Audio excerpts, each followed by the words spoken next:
About 2.5 years ago, I wanted to get back into woodworking, and I decided to build a birdhouse. And I did build that birdhouse and ended up just putting it on the bookshelf for several months because I didn't really think about putting it outside for birds to use. But eventually, it did make it outside, and birds started looking at it almost immediately. And one of the things I did was I screwed this little camera inside on the door of the birdhouse so I could see what was going on inside, which made it even more fun to see what was going on. And I also started to learn what the different kinds of birds were around here.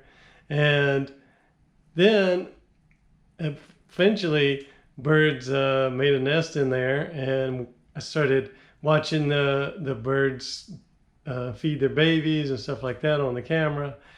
And then I started to notice that the way I built the house, it didn't have good ventilation, and the birds were noticeably uncomfortable because of the heat. And so that started a journey for me figuring out how to make a better birdhouse for the birds, and also a better birdhouse for filming the birds. So over the past couple of years, I've built a few dozen birdhouses. Each time I change a couple things about it, try to make it better. And I recently built this one, which has a lot of the design things that I have come up with, and I feel like it's made the birdhouse better. So I just want to show you some of the features of this birdhouse. One of the main concerns about birdhouses, especially here in the South, is keeping the temperature low enough inside the birdhouse that it doesn't affect the birds' safety. And mainly what that means is creating enough ventilation that airflow will keep the temperature lower. And I've done this in the past with some other birdhouses with the ventilation on the top, and both in the back and the front, and also ventilation on the bottom. So that creates a chimney effect where the air can flow up through the birdhouse. And also when I have the mesh flooring to elevate the bird nest, it allows air to get under the nest and also go up through and out the top. But a new design is the way I attach the roof.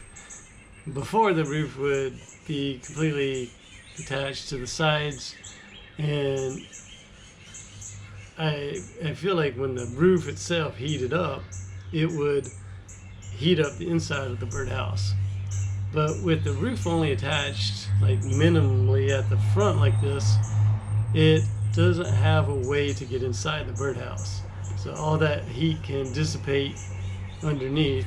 And there's a second piece of wood here that prevents anything from getting inside the birdhouse, which is shaded by the roof.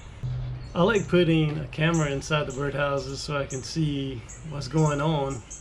And I saw these kerf marks inside the sides so that I can include this 3D printed camera shelf that accepts the camera, and also 3D printed this little top door for easy access to the camera, as well as using this transparent plastic. It allows more light into the house. And the videos from the camera are much better with the extra light. For some added protection against predators, I've added this double depth entry hole, and also purposefully do not put a perch here that would give predators something to use to get inside, and the birds don't need a perch at all. I saw these kerf marks under the hole on the inside of the house so that the birds would have a way to climb out, especially the fledgling birds. So these curves go all the way down to the bottom almost where the nest would be. I built this birdhouse out of cypress, which is the first time I've used this type of wood, but I really like the way it looks, and cypress is considered to do really well outdoors, similar to cedar.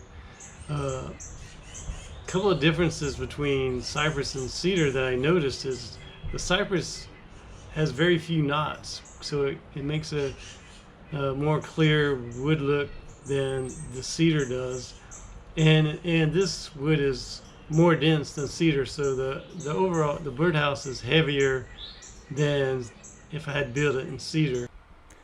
I hope you enjoyed this description of my latest birdhouse. If you enjoyed this video, please subscribe to my channel.